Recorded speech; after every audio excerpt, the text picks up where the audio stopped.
Espero nada más unos segundos porque el video de ayer empecé a hablar antes de que comenzara la grabación. Muy buenas tardes a todos quienes vean el video según la hora. Muy buenos días, muy buenas tardes, muy buenas noches. Repito, mi nombre es Carlos Beltrán, su servidor. Estoy iniciando con esta actividad de grabar videos por la ventaja de que puedo decir mucho más cosas y es más fácil también para ustedes escuchar que tener que leer, ya que mis publicaciones siempre habían sido en texto y un poco extensas, sobre todo últimamente. Estábamos con el tema de cómo opera el demonio, cómo opera el maligno, cómo actúa y cómo podemos reconocerlo para poder evitar, para poder salir del engaño del mal y acercarnos más a lo que es la voluntad de Dios. Cumplir la voluntad de Dios definitivamente es necesario conocer cómo funciona el mal para acercarnos al bien, ¿no? Nuestro Señor Jesucristo comenzó su predicación diciendo: arrepiéntanse y crean en el Evangelio, el reino de Dios está cerca. Y es así, nosotros necesitamos, cualquier persona que le interese predicar, hablar de Dios, hablar de la palabra de Dios, evangelizar, necesita tener esto como una base, una línea principal, mensaje principal. El centro del mensaje es: el reino de Dios está cerca. Es decir, este cambio de prioridades, este cambio de mentalidad, el cambio de conducta que necesitamos tener para cumplir la voluntad de Dios y salvarnos. No excluye la fe, por supuesto, es principio de esta conversión, pero efectivamente incluye más cosas, ¿no? El día de ayer fue una pequeña introducción. El día de ayer no hice oración. Vamos a hacer una pequeñísima oración para comenzar, para disponernos.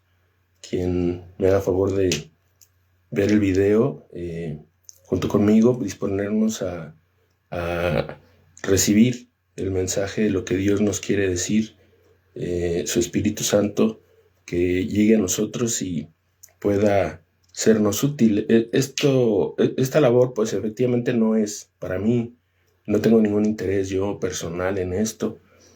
Mi único interés personal, que sí es muy grande, es servir a Dios y al prójimo, ¿no? Poder dejar algo, poder hacer algo útil en esta tierra y no llegar allá con el Señor con las manos vacías. Hay, aparte de las cosas de la vida familiar y personal, ¿no? Tener esta labor hacia la sociedad, hacia el prójimo. Así que no hay ningún interés personal, solamente el único iniciado aquí puede ser tú, que lo ves, que lo escuchas, y yo servir a Dios. Esto es todo. En fin, vamos a hacer una pequeña oración. En nombre del Padre, del Hijo, del Espíritu Santo. Amén. Por la señal de la Santa Cruz de nuestros enemigos, líbranos, Señor Dios nuestro.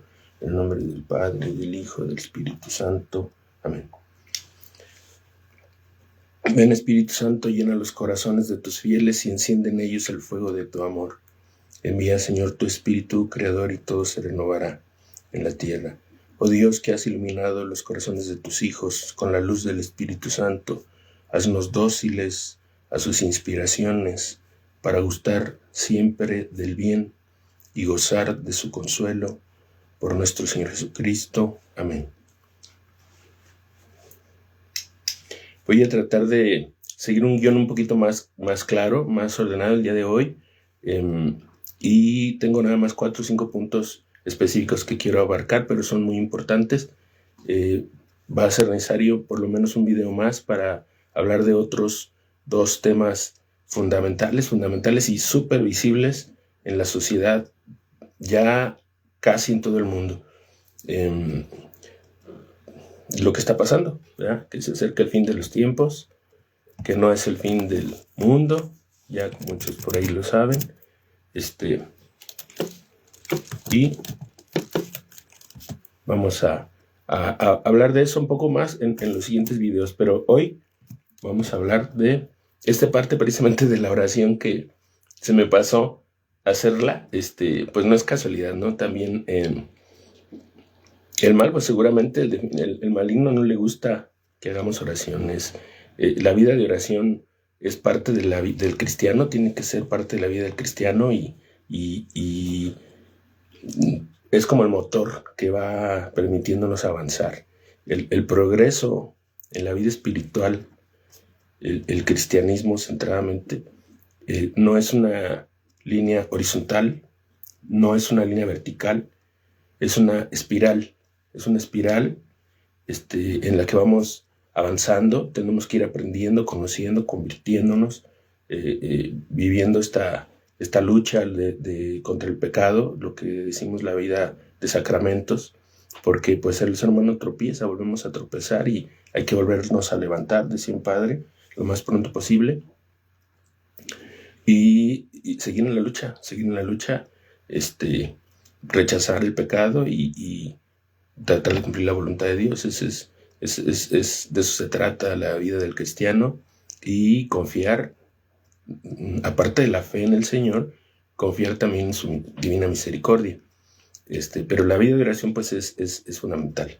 Eso creo que todos lo debemos de tener bastante claro, ¿no? El primer punto que quiero comentar hoy relacionado a cómo opera el maligno, cómo reconocer el maligno y cómo rechazar todo lo que tenga que ver con el mal. El tomar conciencia nos permite estar en otra mucho mejor condición para actuar bien, ¿no? Para, como decía, cumplir la voluntad de Dios. Perdón, un poquito, estoy nervioso. Este punto es el odio. En una de las revelaciones que yo escucho con mucha frecuencia, el Señor lo menciona con una claridad contundente.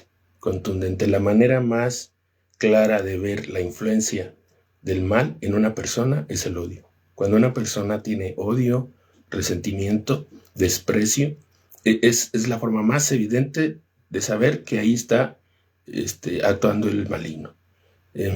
Como digo, todos en la vida pues tropezamos, todos en la vida hemos pecado, todos en la vida hemos fallado o estamos fallando, unos más, otros menos, pero reconocer, saber, identificar dónde está el mal, definitivamente pues nos va a servir. Entonces, la forma más clara y evidente de así como podemos, decimos Dios es amor, podemos reconocer siempre la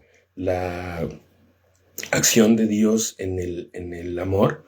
También entonces podemos reconocer la acción, la influencia del mal en el odio, en el resentimiento. Otro punto es las características de la verdad. Como sabemos que el mal es el que miente y el que mata, el demonio, sabemos que las personas que mienten y matan pues definitivamente están influenciadas y afectadas por este ser, pero reconocer las formas de mentira, como decía ayer, estuvimos hablando de lo que era la media verdad, estuvimos hablando lo que era la confusión, el revolver una cosa con otra, el tratar a una persona como no es, ¿verdad? Agarrar parejo y tratar a todas las personas con desconfianza, etc. Vimos muchas opciones de maneras de cómo ejerce el demonio el mal en la forma de la mentira. Pues conocer la verdad y las características de la verdad nos ayudan también a identificar, a diferenciar lo que es bueno y malo, ¿no?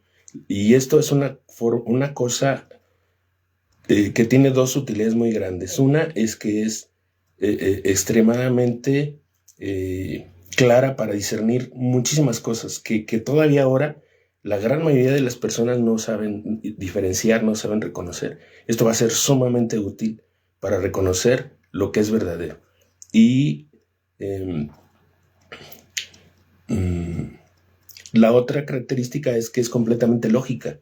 O sea, muchas personas pueden intentar demostrar la verdad yéndose a la historia, yéndose a la palabra de Dios, yéndose a muchas cosas, pero la característica de esto que voy a decir, si ustedes son honestos, si ustedes lo analizan profundamente, es que es completamente lógica. No necesitamos tanto de otras cosas.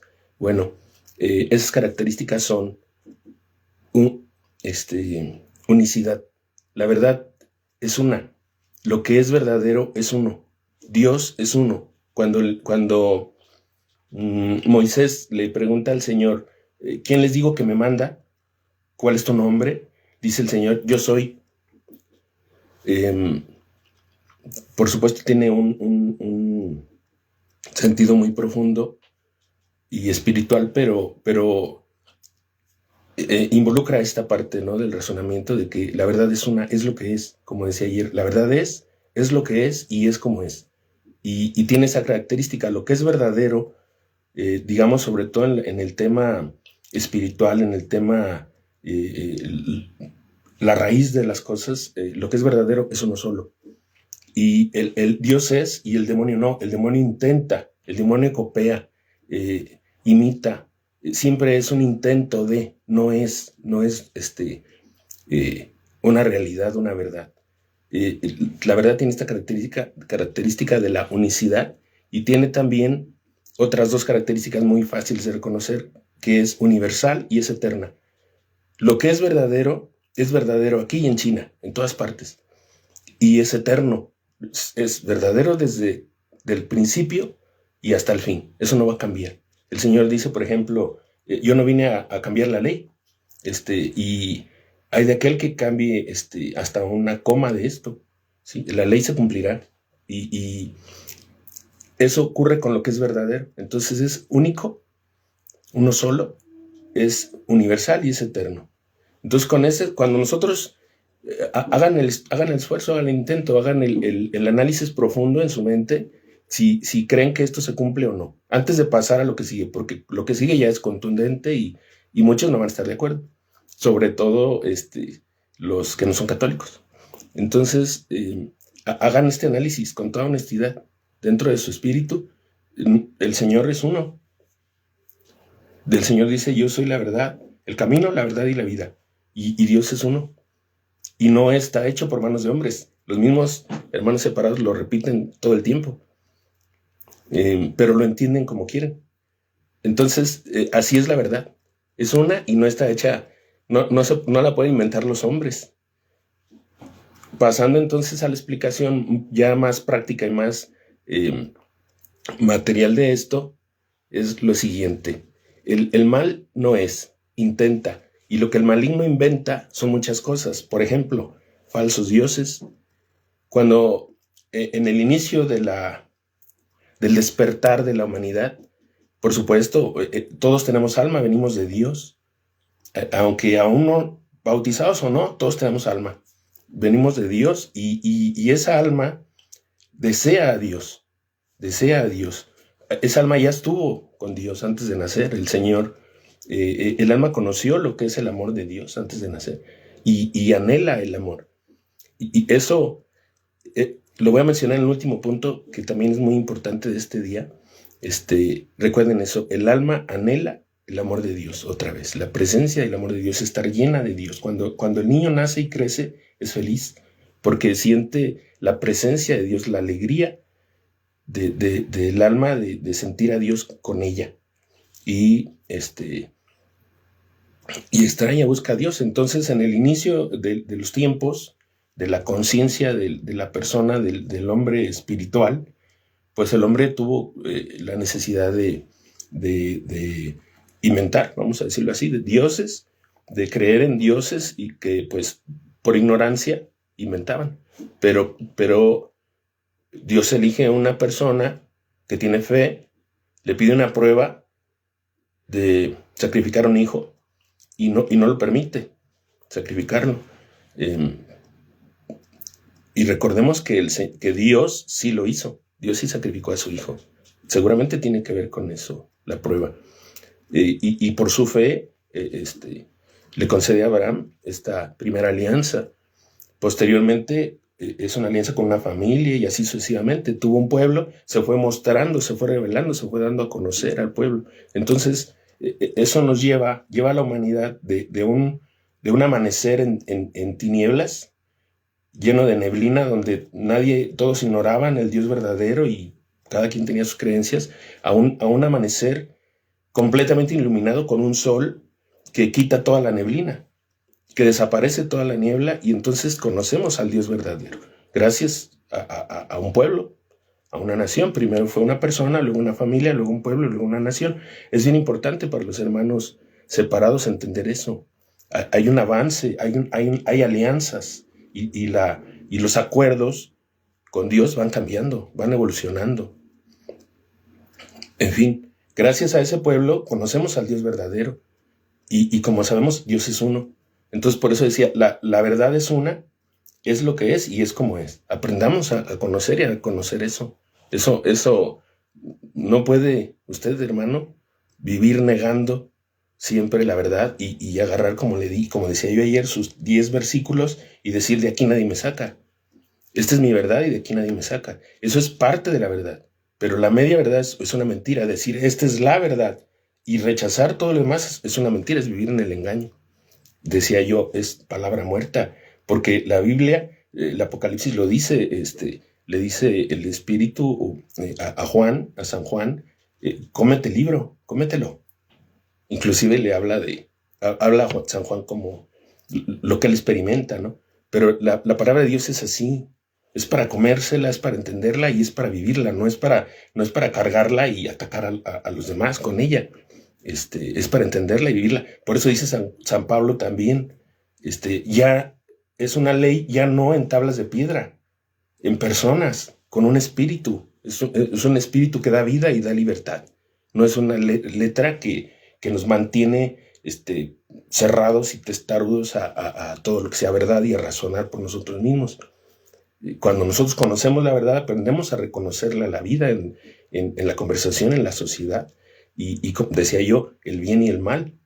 Vamos desarrollando un discernimiento y encontrando el bien y el mal. Volviendo al tema precisamente de la unicidad, entra el discernimiento en eso. Decía yo, inventa lo que el demonio intenta e inventa son muchas cosas, no una. Inventa falsos dioses y son muchos. Inventa evangelios diferentes y son muchos, no uno. Y el verdadero es uno. Inventa iglesias, inventa pastores, y el pastor nombrado es uno nada más. El buen pastor es el Señor. Ustedes siempre revuelven, acuérdense lo que decíamos ayer. Digo ustedes, hermanitos separados, con mucho cariño, con mucho respeto, pero tienen que tomar conciencia, darse cuenta de la verdad. Por eso, bueno, decía, mezclan, ¿no? El buen pastor, es Dios, la piedra es Dios, etcétera. Bueno, hay pastores, de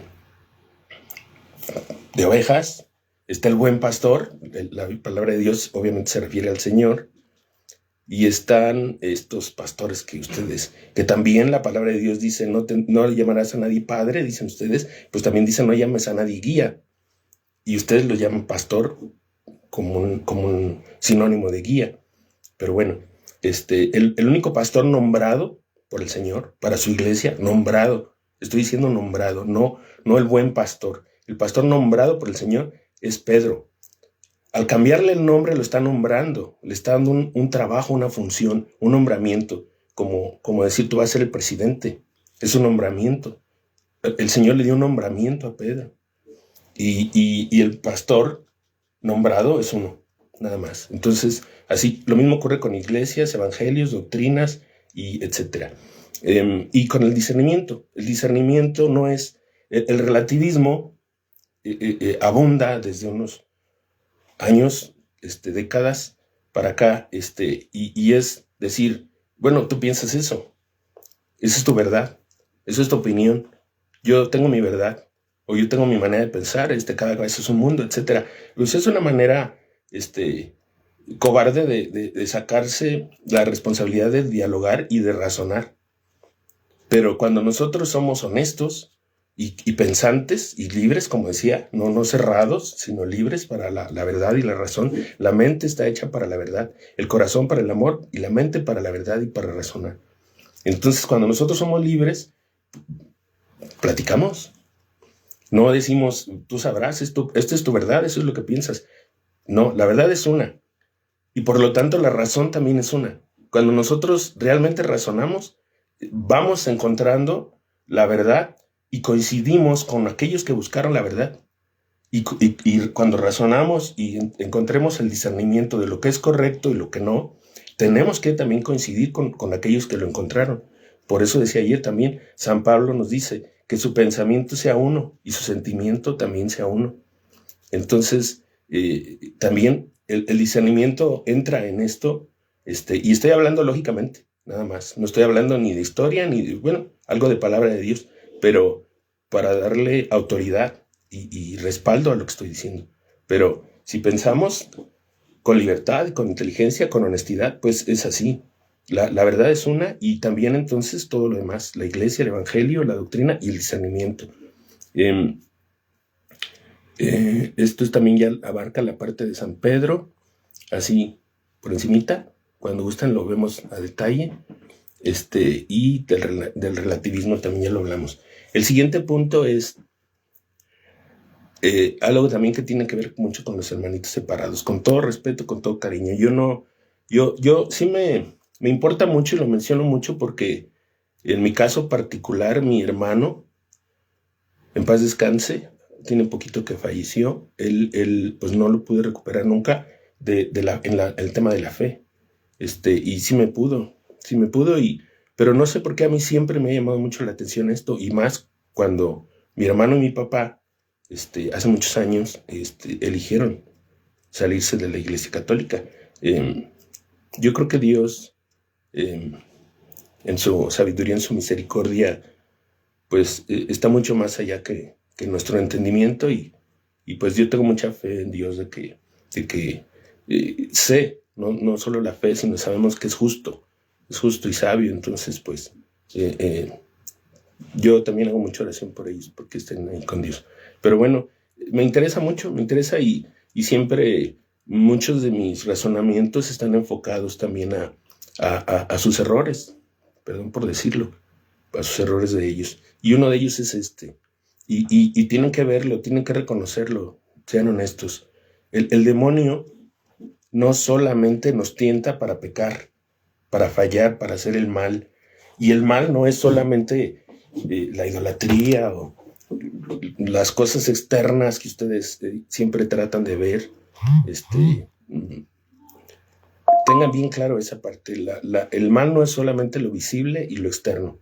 Por eso el Señor dijo, se dijo que, más yo os digo. El Señor llevó la ley a un nivel profundo, espiritual y verdadero. Adorarás, dice, llegará el tiempo, y ya estamos en él, en que los verdaderos adoradores adorarán en espíritu y verdad. En espíritu y verdad. Lo lleva a lo interior y lo lleva pues a la honestidad. Y así es.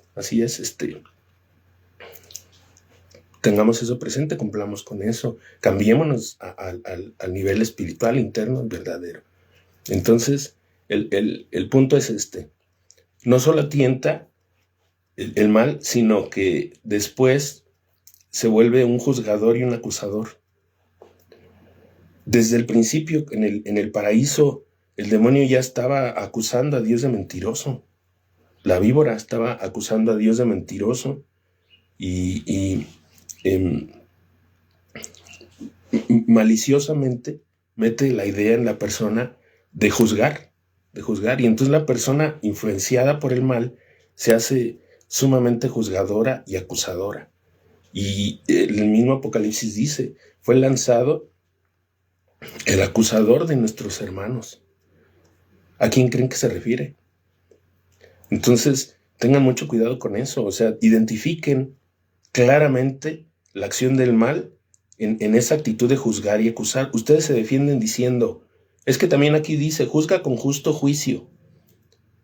No se hagan, o sea, la Biblia no se va a contradecir nunca. La Biblia nunca se va a contradecir. Tenemos que entender el significado de una cosa y de la otra, saber discernir, como decía ayer, saber distinguir. Juzgar a una persona está mal. Juzgar, yo por ejemplo, hablo de los errores,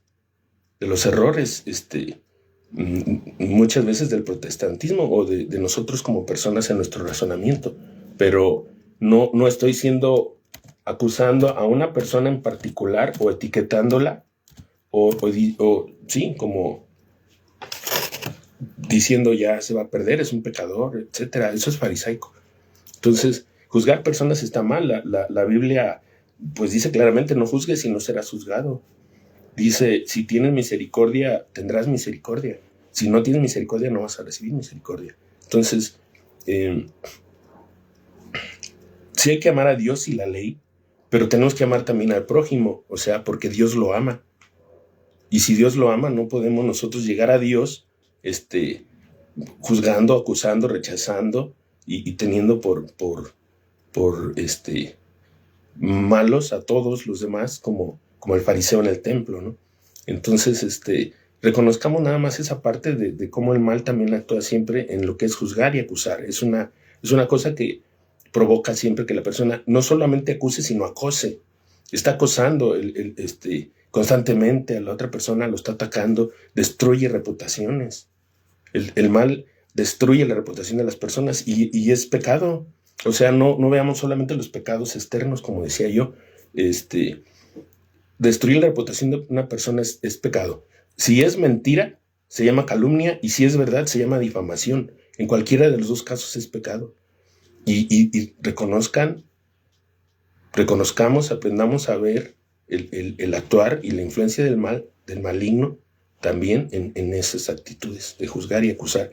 Decía yo, si dicen ustedes, es que dice la Biblia, juzga con justo juicio. Sí, juzgar actos es diferente que juzgar personas. Hablaba yo del discernimiento, saber lo que está bien y lo que está mal. Eso es una necesidad fundamental de todo cristiano, de toda persona que quiera ser buena, de toda persona que quiera ser recta, más de un cristiano. Y cuando hablo de otras personas que no lo son, o las que sí lo son, es porque no todos conocen la revelación de Dios, no todos llegan al conocimiento de Dios. Pero no porque tengan razón o algo por el estilo, o porque diga yo también cada cabeza es un mundo, según en el país donde cada quien haya nacido, no. Es porque, eso sigue siendo relativismo, es porque no todos llegan al conocimiento de Dios, pero toda persona, sea cristiana o no, quiera ser recta o no, tiene que conocer esta parte de saber juzgar lo que está bien y lo que está mal, desarrollar su capacidad de discernimiento. Entonces, un cristiano, pues, con más razón, es fundamental. La Biblia está llena de preceptos morales y sugerencias, no solo espirituales, también de este mundo material. Entonces, por supuesto que tenemos la necesidad de saber juzgar los actos, lo que es bueno y malo, eso sí. Para eso no habría una religión, no habría venido el Señor. O sea, por supuesto que sí, tenemos que saber juzgar lo que está bien y mal, pero reconozcan la diferencia de lo que es juzgar los actos, de juzgar a las personas, acusar y acosar a las personas. Eso no es cristiano, eso es la acción del mal. Entonces, bueno, es informativo para tenerlo presente, para reconocerlo y tenerlo presente. Otra cosa, el maligno mantiene a la persona en las preocupaciones de la vida física, en lo material, en el egoísmo. El mal, digamos, la persona que está influenciada por el mal, acostumbra ver el pecado como lo normal. Es que yo soy así porque pues soy humano, es que somos así, es que vivimos en el mundo, y se justifican de esa manera, pero bueno, el cristianismo es elegir al Cristo a pesar del mundo, o rechazar el mundo y elegir a Cristo, al Señor. No es decir creo y seguir adaptándome a lo que el mundo ofrece o a cómo se vive en el mundo. O sea, hay que tomar una decisión. Entonces, no, mientras tengamos el afán materialista, no vamos a ser buenos cristianos. La misma Biblia dice, es más difícil que un camello pase por el ojo de una aguja. Y mientras estemos también resignados a la carne, no vamos a vivir plenamente la vida espiritual. Entonces, hay que, como decía ayer, reconocer con claridad la diferente dirección que lleva el cristianismo con el mundo. Es una dirección completamente diferente. Entonces, el mundo siempre está preocupado por lo temporal. Comamos y bebamos, ¿verdad? Lo material y por el placer o por la concupiscencia de la vista, de la carne, la soberbia de la vida. Entonces, perdón, eso sucede con el mal. No nos deja abandonar lo material, lo terrenal, y lo temporal, y cambiarlo por lo eterno, por lo espiritual y eterno, por la prioridad de la alma y de la salvación. Entonces, es otra de las maneras como el mal opera. Quien no quiere renunciar a esto va a decir así, es que es lo normal, es que estamos en el mundo, etcétera. Pero es el mal actuando, agarrando a la persona y no dejándola, no soltándola. El demonio es un perro amarrado que sí nos destruye completamente si nos acercamos, y no nos va a soltar, nunca nos va a querer soltar. Pero si para eso está el Señor, ¿verdad? Te arrepientes, te confiesas y te propones, ¿verdad? Porque sí, la conversión no es tampoco, la santidad no llega así de trancazo la mayoría de las veces, pero te propones, está el propósito de enmienda, ¿verdad? Como parte del sacramento, y pues es la vida, es la lucha del cristiano, ¿no? Entonces, decía, no vivamos pensando que las prioridades de este mundo son necesarias o son lo normal. Es un engaño. Lo correcto es lo espiritual, y te lo voy a demostrar. Mi texto dice, el mal no es lo normal, entre comillas, no en el alma. Por eso decimos, y debemos de decir, el reino de Dios está cerca. Hay que cambiar, hay que hacer lo que Dios manda. El reino de Dios es hacer lo que Dios manda, que reine Dios. Y nosotros empezamos con el conocimiento, pero el conocimiento nos da responsabilidad, nos compromete. Entonces, sí, efectivamente, si no te interesa definitivamente cambiar, mejor no sigas. No sigas, porque entre más conoces, más te compromete, hay más compromiso. Entonces, efectivamente, bueno, el reino de Dios está cerca. Yo diría ahora, tenemos que decir, está llegando. Porque sí, créanme, hay muchos signos de los tiempos. Dice el Señor, no sean hipócritas. Vean los signos de los tiempos. Hay muchos signos de los tiempos que indican que pues el fin de los tiempos está llegando. El fin de los tiempos como etapas. Acuérdense que decía, primero pues hubo la creación, hubo la etapa esta del diluvio, y luego la etapa de la paciencia, porque el Señor dijo, no lo voy a volver a hacer. Y luego la etapa de la fe comienza con Abraham, la etapa de la ley, después de esta parte del rescate de su pueblo de Dios de Egipto, que es una cosa similar a lo que va a pasar. La etapa de la ley, y luego la etapa de la predicación del evangelio, que podremos llamar el tiempo de la gracia. El tiempo de la gracia, y estamos en el tiempo de la gracia, estamos como en el tiempo extra del tiempo de la gracia. Por ahí los que les gusta el fútbol. Y estamos llegando, yo pienso que estamos ya en la tribulación, pero por supuesto no en lo fuerte de la tribulación. Va a ser una cosa terrible, que vamos a decir, yo creo que ya se está acabando y apenas está comenzando. Va a ser una cosa muy fuerte, pero sí, yo creo que estamos así ya, adentro de, por ahí, en una de las revelaciones que escucho, decía el Señor, ya estamos en el Viernes Santo, porque la iglesia tiene que pasar todo lo que el Señor pasó. Eso también deben de saberlo. Católicos y no católicos. La iglesia va a pasar todo lo que el Señor pasó. Y recuerden, fíjense bien, yo en muchas cosas les digo a los hermanos separados, ustedes son los fariseos de este tiempo. Ahora sí que, perdónenme por lo fuerte que se escucha, pero Acuérdense quién mató al Señor, quién fueron los acusadores y los operadores, ¿verdad? Porque no fue Roma. Roma era el poder y representa el poder del mundo en aquel tiempo. Pero los que hicieron que esto sucediera, pues fueron los fariseos. Bien, entonces, el final de los tiempos está llegando y tenemos que elegir. Decía yo, les voy a demostrar que efectivamente no podemos decir, pues tenemos que vivir como en el mundo porque estamos en el mundo. El Señor también dijo por ahí en el Evangelio de San Juan, están en el mundo pero no son del mundo. Y también dijo que sean uno, esa parte también se la brincan muchos hermanitos separados. Que sean uno como tú y yo somos uno, y así el mundo creerá que tú me enviaste. Bien, dice, porque en el espíritu es diferente. Eso es una excusa para no vivir la vida espiritual.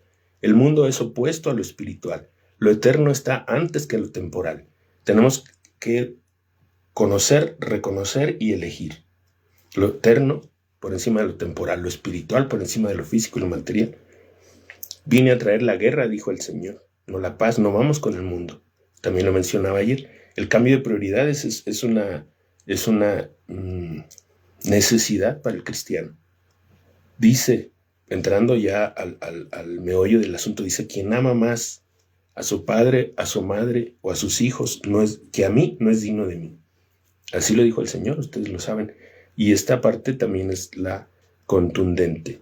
Dijo el Señor, el que prefiere su vida la perderá, y el que pierde su vida por mí tendrá vida eterna. Esto muestra la contundencia, la claridad con la que el Señor nos pide una decisión. No podemos estar bien con el mundo y con Dios. No, ¿eres o no eres? ¿Estás o no estás? Es así, las cosas son así. Y esta tibieza de ser católicos light o cristianos pues de nombre, perdón por decirlo así, pues no es de Dios, no es de Dios.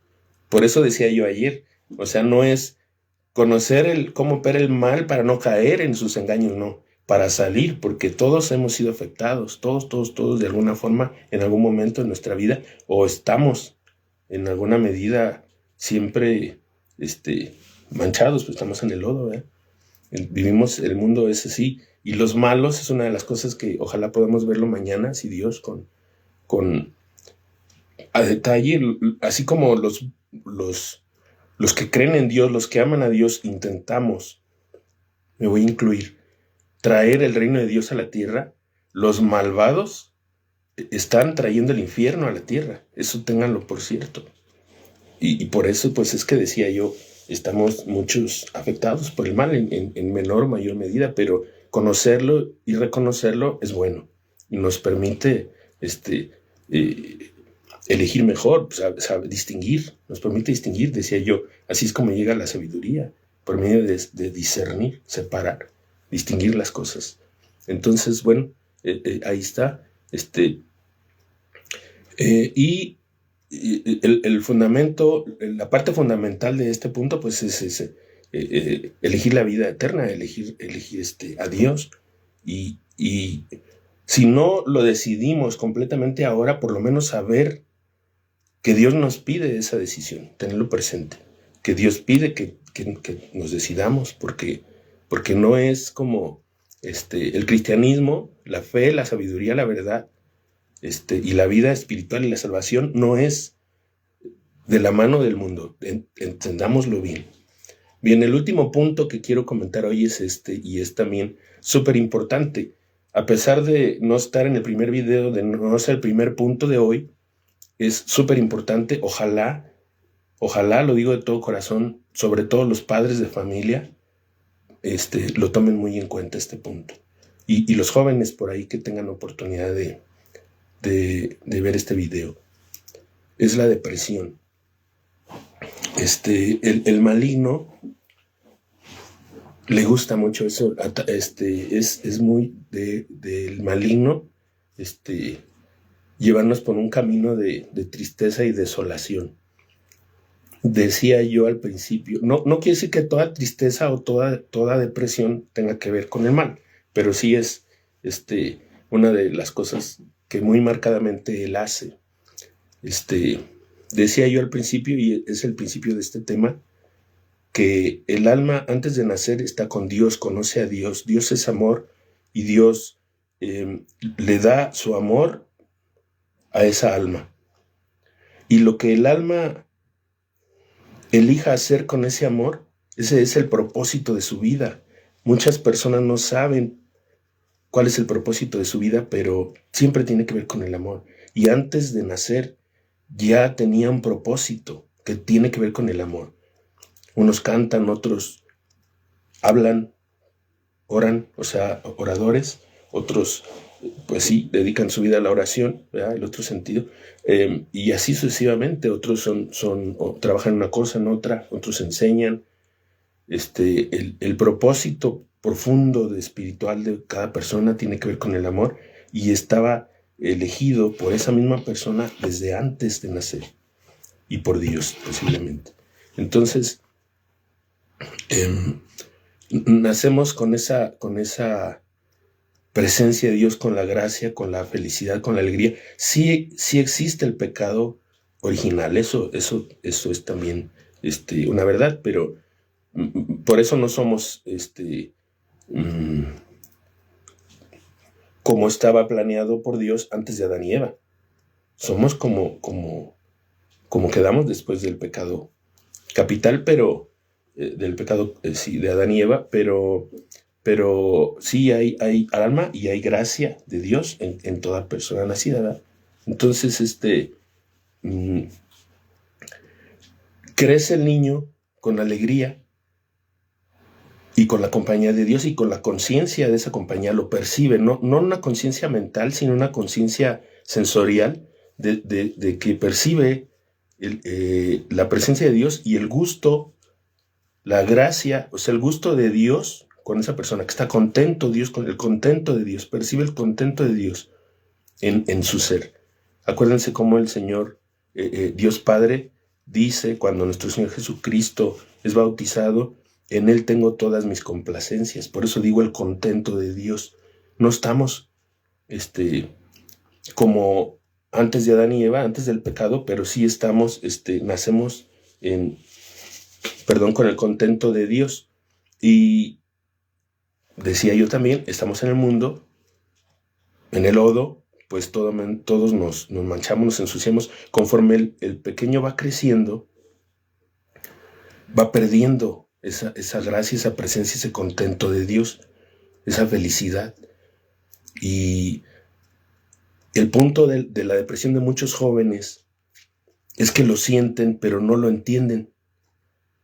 Es que me siento solo, sienten un vacío, sienten soledad, sienten tristeza, sienten depresión. Dice el Señor, el alma aguijonea el cuerpo, la mente, el corazón, porque el alma necesita a Dios. Y si la persona sus padres no le informan, no le forman, no le enseñan sobre Dios,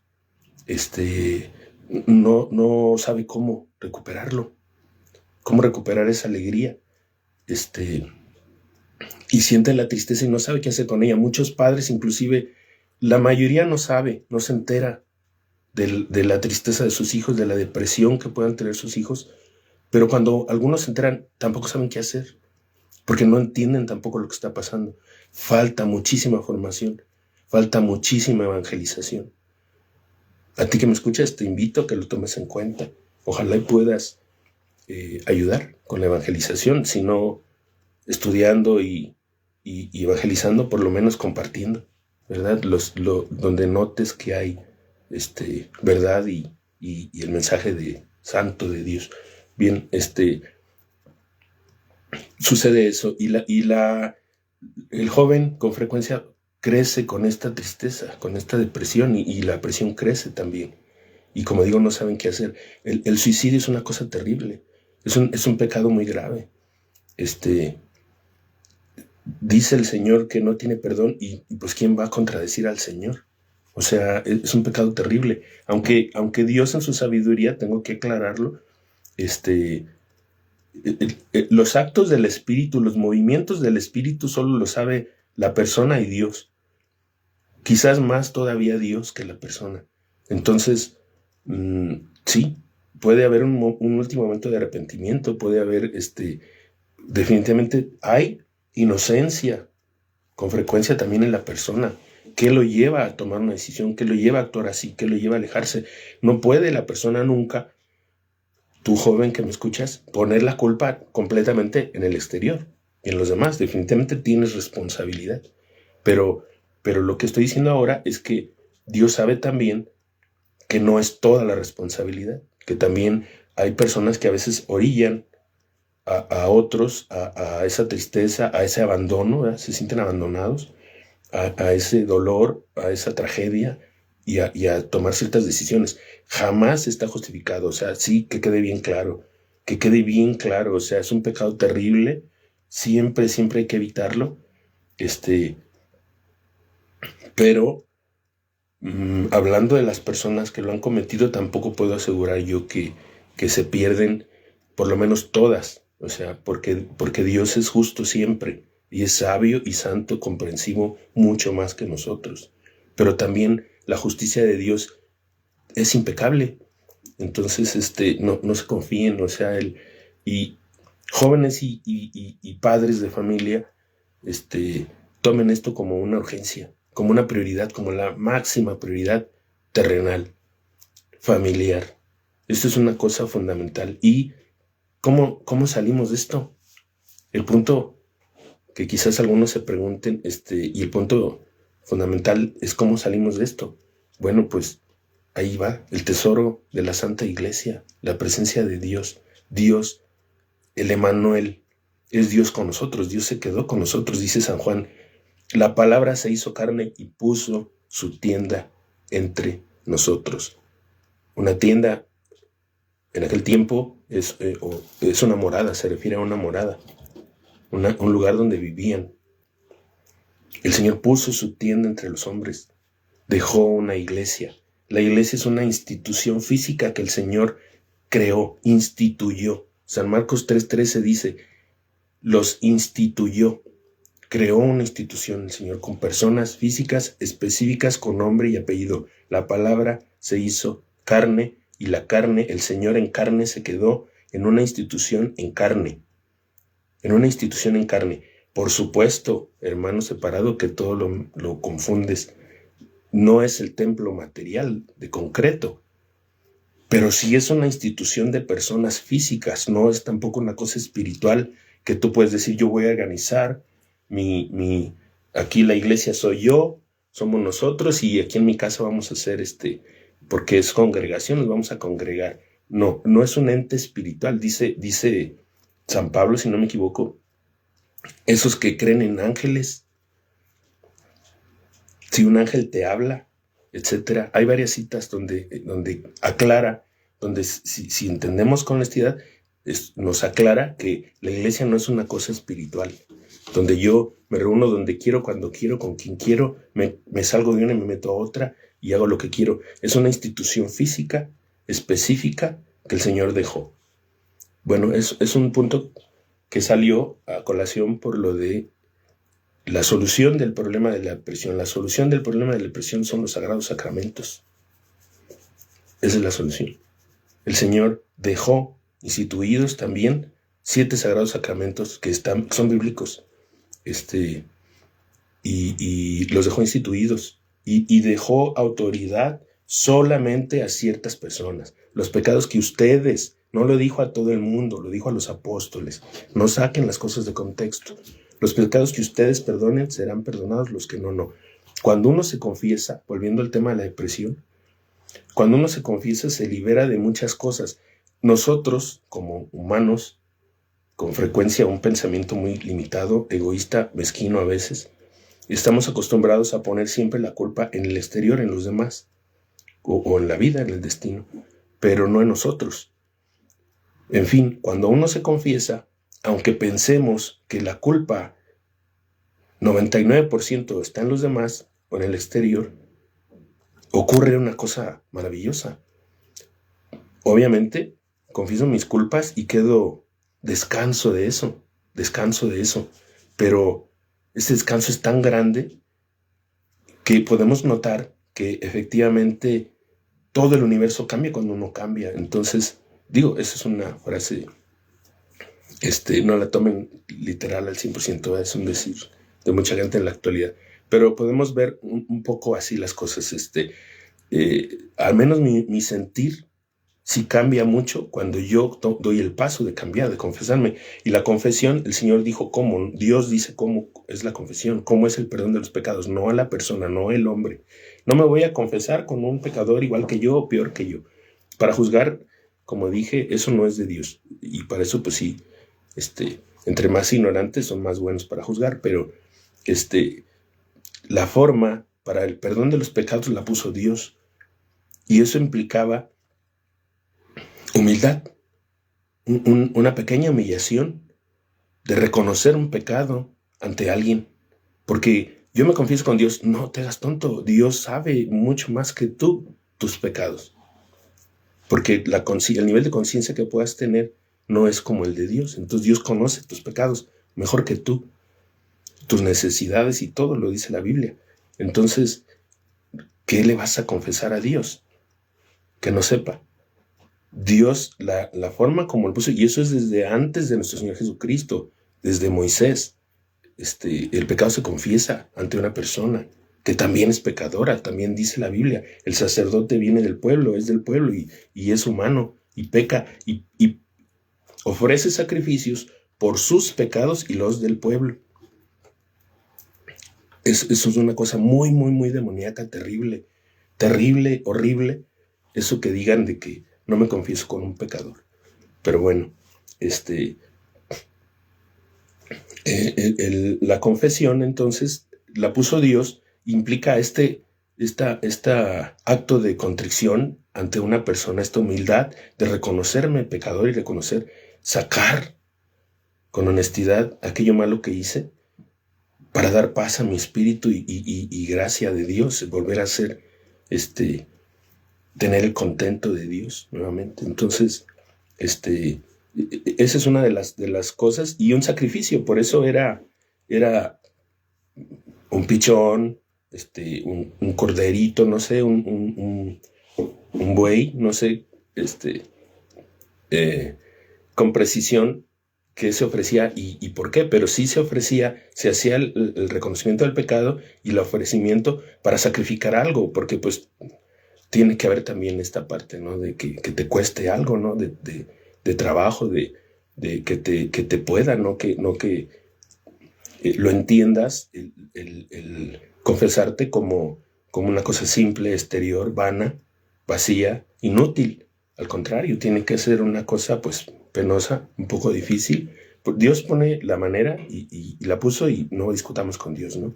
Entonces hay que confesarse, pero ocurre, les decía yo, gran beneficio interno sobre todo, que después también tiene que ver con la salud, pero ese es otro tema. Ocurre este gran beneficio de sacar mi culpa personal, pero me doy cuenta que el beneficio, aunque yo decía, es que el 99% no es culpa mía, pero bueno, me doy cuenta cómo me sirve tanto que nos damos cuenta que efectivamente la culpa no estaba toda en el exterior. Pero ocurre algo con la culpa que sí es del exterior, con la persona que me hizo daño, con el daño que me hicieron, sea desde muy leve, como una palabra, hasta muy grave, como una violación, como una cosa así. Perdón por mencionar cosas drásticas, pero para darme a entender, ocurre una cosa santa y maravillosa también con esa culpa externa, que cuando tú te confiesas, eso te santifica. Cuando tú te santificas, te pones en paz con Dios, te pones debajo de Dios, el mal que te hicieron se vuelve a tu favor, como una forma de martirio, como una forma de me hicieron este daño, pero yo perdono. Y entonces ya no estás con tus manos vacías. Eso por eso también cuando a los santos los asesinaban, el santo tomaba a su verdugo como alguien que le ayudaba a llegar al cielo. Podía hasta, para el tonto, para el ingenuo, para el superficial, esto puede parecer absurdo, pero lo tomaba como un benefactor, porque si tienes la capacidad de perdonar, todo es para bien, decía yo ayer también, todo lo que suceda es para bien del que ama a Dios, del que está debajo de la gracia de Dios. Hasta la muerte es ganancia. Entonces, todo el daño que te hayan podido hacer otras personas, si tú te arrepientes, tú te pones en paz con Dios de tus faltas y perdonas, entonces todo eso te santifica y se vuelve un martirio, un sufrimiento a tu favor. Perdonar no es opcional. Perdonar no es opcional, ni es raro. Ni es raro, entendamos, como dijimos, que estamos en el mundo llenos todos manchados de este lodo, que es el pecado y el mal. Pues tenemos que entender el perdón como algo cotidiano, natural. El pedir perdón y el perdonar. Tenemos que aprender a verlo no como una cosa trágica, dramática, drástica, terrible, este impacto emocional, ¿no? No, tenemos que aprender, saber que la naturaleza del ser humano es fallar. Unos tardan más, otros tardan menos, unos fallan más, otros fallan menos, unos fallan terriblemente en cosas graves, otros quizás en cosas menos graves, pero Dios es el que juzga, Dios sabe. Entonces,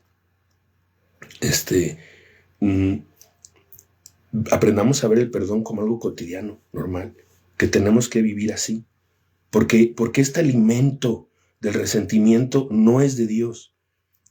Lo vamos a ver mañana, si Dios me permite, o en el próximo video, más detalladamente, cómo el demonio es feliz echándole leña al fuego, alentando el resentimiento, el odio en las personas, la separación, la división. Y ustedes, hermanitos separados, en el tema de la iglesia, están siguiendo esa corriente. Pero hay muchas corrientes en el mundo separatistas, divisionistas, de resentimiento, de odio. Entonces, el perdón debe ser cotidiano, no debemos de vivir con este orgullo, con esta sensación de que no voy a perdonar, etc. ¿No quieres ser perdonado? Porque si tienes misericordia, recibirás misericordia, lo dice la palabra de Dios. Esa cita, si quieren, por ahí se las pongo en un comentario. Y si no la tienes, no. Entonces, no recibirás misericordia. El perdón es necesario, es requisito para ser perdonado. Porque Dios necesita que tú seas como Él y que tú contribuyas con Él al perdón de la humanidad. Porque todos pecamos. Entonces, si tú dices, yo no voy a perdonar, pues tú solo, como el yogur, te estás cortando porque no estás entrando a lo que Dios quiere. Esta etapa, decía yo, este tiempo de la gracia que trajo nuestro Señor implica la misericordia. La doctrina cristiana es parte crucial, fundamental, esencial, la misericordia. La misericordia está este pasaje de la Biblia donde una persona, el rey le perdona una cantidad que le debía y después él anda ahorcando a una persona que le debía menos, mucho menos, y lo quiere ahorcar. Y dice, bueno, pues si yo fui misericordioso contigo, ¿no tenías tú que también hacerlo? Si nosotros somos conscientes, en la medida que nosotros somos más inconscientes, consideramos mucho más graves las faltas ajenas que las propias. Pero si nosotros somos conscientes, pues tenemos que considerar también que el mal que provocan nuestras faltas, inmediato o posterior a una persona, también puede ser terrible. Entonces, nuestra deuda también puede ser muy grande y tenemos que comprender esta parte, ¿no?, de la misericordia. Ser cristiano pues es como el Señor y tener misericordia, tenemos que perdonar y podremos ser perdonados. No necesariamente siempre lo vean como una decisión egoísta, ¿verdad? Yo, bueno, pues entonces perdono para yo ser perdonado, convenenciera o utilitaria, ¿no? O para la salud, porque sabemos, mucha gente ya lo dice actualmente, el cáncer tiene que ver con la falta de perdón, con el tener cosas guardadas ahí negativas. El perdonar da mucha paz y bienestar, no solo espiritual, sino también físico, corporal. Pero no lo veamos solamente por el lado utilitario, sino por este lado santo decíamos, ven Espíritu Santo, que amemos todo lo bueno y que podamos tener su consuelo, dice la oración. Entonces, por este lado santo de decirle sí a Dios y a todo lo que es bueno, lo que es santo. Y el perdón es básico, es de las cosas más primeras o principales en el cristianismo. Bien, pues con esto terminamos. Muchísimas gracias por su paciencia. Dios los bendiga, los acompañe, les permita recibir su luz, su palabra y mejorar en sus decisiones, en su conocimiento, en su formación, hacerse tiempo por ahí para seguir dedicando tiempo a su formación, darle prioridad a eso, importancia. Créanme que no va a ser bueno solamente para ustedes, sino para su familia, para los que los rodean, para sus hijos, etcétera. Dios los bendiga. Muchas gracias por su paciencia. Los invito nuevamente a darle me gusta y seguir a la página Cosas de Dios en Facebook. Y les reitero, por ahí vamos a tener el canal en YouTube que se llama La Correcta Doctrina. Por ahí los esperamos. Muchísimas gracias. Dios los bendiga.